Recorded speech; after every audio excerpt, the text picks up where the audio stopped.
താനിതുവരെ പോയില്ലേ? സീതാലക്ഷ്മി, കുറച്ചുകൂടി സമയം നീ എനിക്കിതാ. ഇനി തരുന്ന അവധി ഞാൻ തെറ്റിക്കില്ല.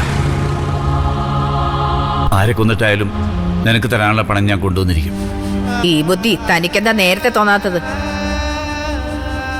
ഇനി ഒരു ഒത്തുതീർപ്പിനും ഞാൻ തയ്യാറല്ല. ഈ വീടുമായിട്ടുള്ള നിങ്ങളുടെ സകല ബന്ധങ്ങളും ഇന്നത്തോടെ അവസാനിപ്പിച്ചോ. സീതാലക്ഷ്മി, എന്റെ ഭാര്യയുടെ ഓർമ്മകളുള്ള വീടാണിത്. ഈ വീടുമായിട്ട് എനിക്ക് മാനസികമായ ഒരു എളുപ്പമുണ്ട്. അത് നിനക്കറിയാം. ഇത് വലിയ ശല്യമായല്ലോ.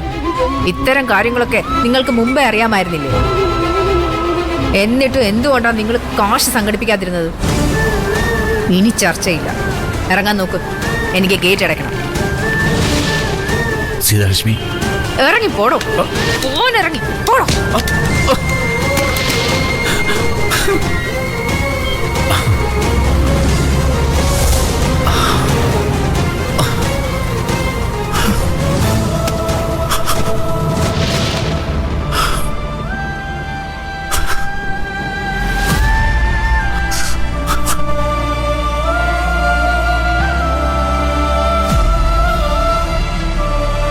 തങ്കച്ചി വാക്കിന് വ്യവസ്ഥയുള്ളവളാ.